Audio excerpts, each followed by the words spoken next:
Hey everybody, I know it's been a long time since I've done something like this, so I wanted to give you guys an update on the truck. So, as you can see behind me,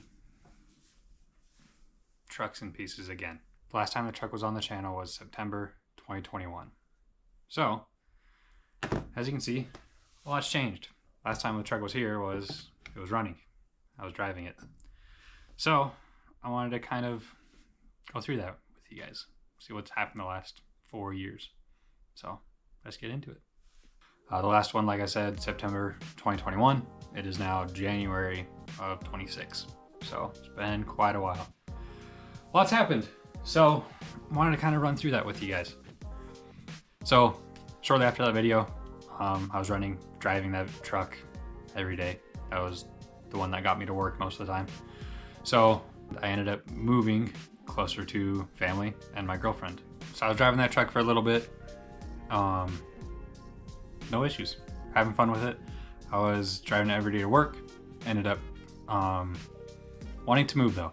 So I had a girlfriend living about 2 hours away at the time. So I decided to pack everything up and move closer to her, move closer to her family, closer to where most of my family is, frankly. So I ended up picking everything up and moving. They were very gracious and let me live with them until I was able to find an apartment. And I was still driving the truck, enjoying it, loving it. We went up into the mountains, we went range days, we, went through the snow, went through the mud, enjoyed it all. So it was always a good time. That engine gave me no issues. So I was enjoying it and then got tired of it being slow. Those 22REs are not made to be fast. They're not made to, these highway speeds. I was driving 75 miles an hour every day to work, and it was tough getting there. If there was anything but a headwind, you were going 60 miles an hour. That's it. So along with that, 11 miles per gallon, it wasn't economical. It didn't make sense for me to be driving the truck every day. So, being young and dumb, I got the delusional idea that I can swap an engine into it. It wouldn't be that hard. I've seen people do it on YouTube all the time. I could do that in a summer. So I started talking up the idea, and my girlfriend actually ended up buying me a 2002 Tahoe to swap everything out of. So went and picked up a running and driving Tahoe for, I think it was $1,500. So drove that around for a little bit, actually ended up going camping with it, enjoying it, making sure everything was running good while it was still in its original form. It came to the time when I wanted to do the swap, actually start tearing stuff apart, actually tearing into it. So one of the problems was I didn't have a garage. I was living in an apartment with my, I guess then wife. We ended up getting married. So we were in an apartment. I had no spot to do this. So I went out to my sister's house, who also didn't have a garage, but she had a backyard. So I'll see if I have some pictures, but I ended up pulling the Tahoe underneath the swing set, using the swing set as an A-frame to pull the engine and transmission out, parted that out, pulled a ton of stuff off of it. It's in storage, I got parts everywhere. So I ended up pulling everything out of the Tahoe, scrapping that. At this point, I've got a Tahoe that's pulled apart. I junked the body of it because I didn't need anything else, or at least I don't think I need anything else. I haven't ran into anything yet, but that's junked. I got a parts stash in my sister's shed, just engine, transmission, powertrain, all sorts of stuff just stashed in her shed. And I pulled all the powertrain out of the truck. So I ended up pulling all the powertrain out of the truck after the Tahoe and just listed everything on Facebook. Some guy came by, picked everything up, made a couple grand, just sold everything, didn't need it, didn't think I need it. I don't think I need it. We'll see how that goes.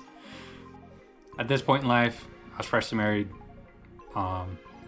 trying to learn how to prioritize life, freshly married, living near family. I kind of wanted to put them before a lot of my personal or selfish projects. So that's what I decided. So I put the truck on the back burner, tinkered with it here and there, but it wasn't really a goal of mine at the time to get it done and finished because I wanted to prioritize other stuff. And one of these things was, what does my future look like career-wise? Trying to figure all that out. Getting married is extremely enjoyable, but there were a few things that I wanted to do correct, and one of those was career. I wanted to be able to provide for a future family. So I knew that I didn't have that set up, so that's one thing I wanted to figure out and work on. So, talking it over with my wife, with the skill sets that I have, trying to figure out where to go. I've got that automotive background. I can kind of tinker, I can figure stuff out. Mechanical knowledge is not great. I wouldn't say I excel at it, but it's something that I have, right? So I went from circuit board manufacturing up in Logan to figuring out where to go. And my brother-in-law is a huge help with that. He is in aviation on the pilot side, and he told me from the get-go years ago, he said, hey, look into aviation, you've got the mind for it, try it out. I never really took him serious. I said whatever, but I started looking into it, and with help from family and friends, aviation maintenance was where I wanted to go. I looked into it. There's a few schools in the state. I settled with Salt Lake Community College. Quick turnaround, good on a budget. The only problem is it was an hour and a half away from home. So home life is still good, still married. My wife decided to fully support us while I went to school with the commuting, and I tried part-time for a little bit, but grades started to drop. I couldn't remember stuff, just wasn't safe. So I ended up doing school full-time. My wife supported us through the whole process. Very grateful for her. So school became my life. I was commuting 3 hours a day, going to school for 6 hours in just the aviation classes. General education stuff was additional on top of that, whether it was in person or online. And the truck was stopped completely. I didn't work on it at all. It was nights here and there tinkering on it, but progress come to a stop. At this point, it was torn apart. I had the engine and transmission out of the Tahoe, just setting aside, and the truck was stripped. So truck has nothing in it. And so school was my life. That's all I did. So through this process, I wanted to help out more. I wanted to figure out how I can support with the bills. And we decided to move closer to the airport where I would, theoretically be working in the future.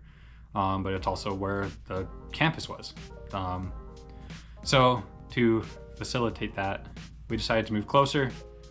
And it allows me to pick up an entry-level position at, anyone at the airport that I can get hands-on experience to help leverage into a career. So, and that's where we are now. Single car garage, does the job. We're making progress now. However, I had a few more semesters in school to finish up. While in school, I really loved the work, the hands-on aspects, but also the technicality of it. You still had to be book smart. You still had to follow these procedures step by step, stuff like that. I really, really enjoyed that. So while finishing up school and working at an entry-level position, I had some time on my hands. I made some pretty good progress on the truck. Tore into the engine a little bit just to check some stuff out. Ended up replacing some just internal parts, oil pump, bearings, stuff like that. Got it all back together. We started putting it in the truck just to mock it up, figure out where I need to shave, what I need to cut out, what mounts I need to make and stuff. So got it all laid out. I got engine mounts kind of welded up. We got transmission bracket welded up, and everything fits in there. So I decided to pull it out, paint the bay, just a bright white just to clean it up. If you know these old Toyotas, they're not a white, they're more of a cream. And this is present day, this is where we're at. So I'll walk you through some of the stuff that we've got going on, and hopefully soon I can start making some videos on progress of the engine. So I know I mentioned that we made some progress on the truck.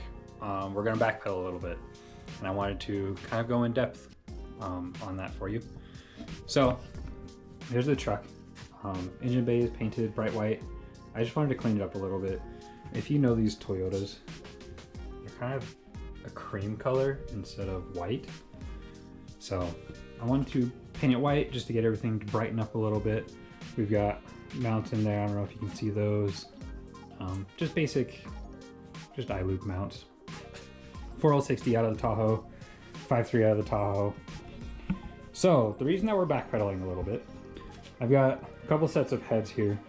The old set that came on the Tahoe looks like it has an exhaust stud that someone tried to drill out and ended up drilling it horrendously.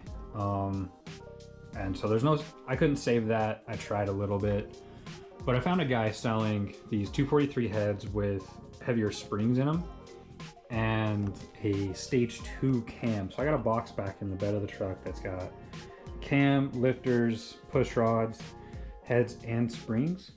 So I figured while we have it apart, we'll pull cam out, put a stage 2 cam in it, and we'll put those 243 heads on it. These are 243 as well, but he said he had bigger springs put in those.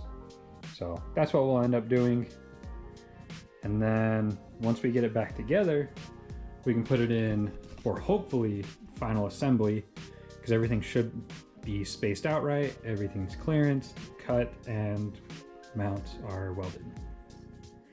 So we should be good. We just have to get it in there, start working on it, make some progress. I hope that this kind of clears up a little bit of, just mystery, I guess. I know there was a few people that have messaged me like wondering about progress and stuff. So it did run. I did enjoy that engine. I abused the hell out of it and really, really enjoyed it. But on a whim, I decided, hey, we'll do this in the summer. And life kind of gets in the way. You reprioritize and decide to go somewhere else. So this is where we're at. We're making a progress. I am excited about it. I'm looking forward to it. Now that we have it painted, it looks really good. I really like it. Once we get everything back together, it'll be even better. So until then, I'll see you guys later.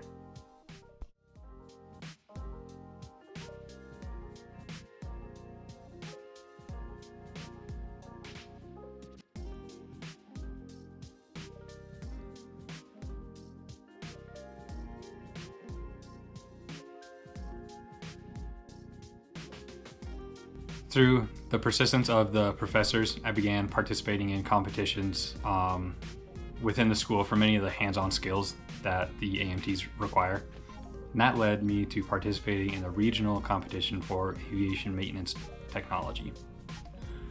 So in that competition, kind of basic hands-on stuff, not very large, maybe 5 or 6 tasks. Safety wiring, composites, sheet metal, general stuff like that, electrical troubleshooting. And I actually ended up taking 2nd place in that, which I was very proud of. With that podium finish in the regional, you ended up going to the state competition.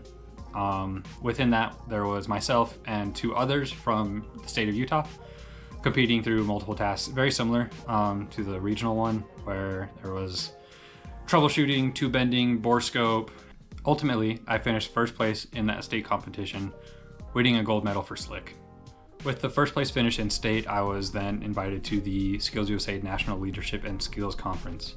This was a national conference for all kinds of trades, not just aviation maintenance. This was electricians, carpenters, nurses, automotive, motorcycle, anything you can think of as a technical trade through a technical college.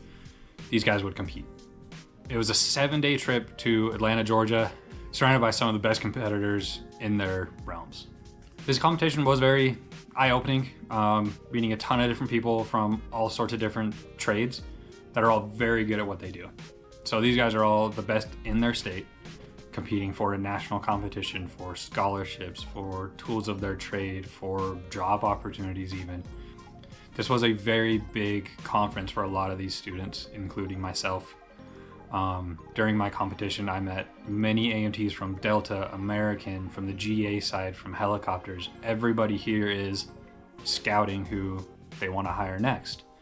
So in this competition, there was about, I think, 12 or 13 different tasks, ranging from propellers, from turbine identification, sheet metal, wheels and brakes, to, let's see, die penetrant. We got composites, we got tube bending, cable manufacturing, magneto timing.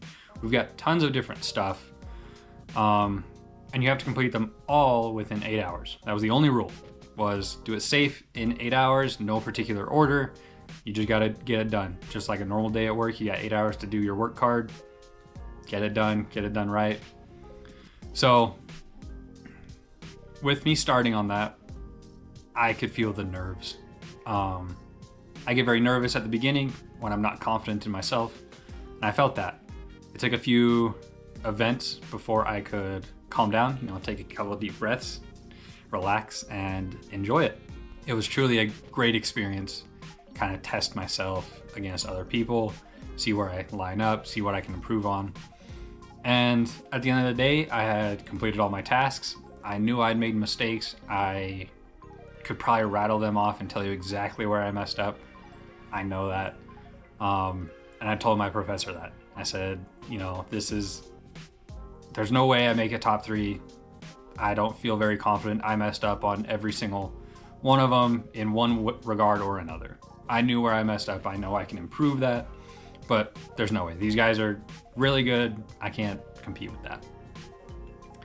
So after the competition day, the award ceremony was the next day. So you get to sleep on it, wake up, you get to simmer on all of that suspense.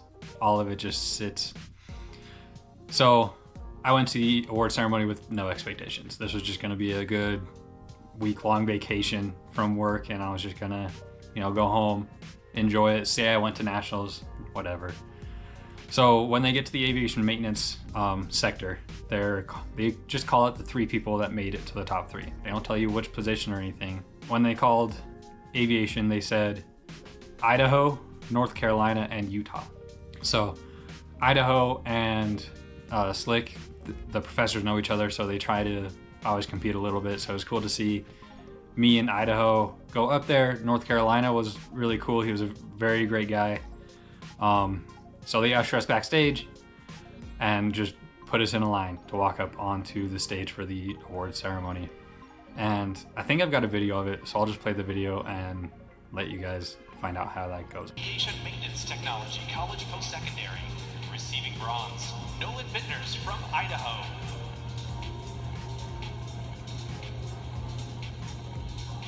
Receiving silver, Logan Zellers from North Carolina. And receiving gold, Chad Cook from Utah. Congratulations, winners.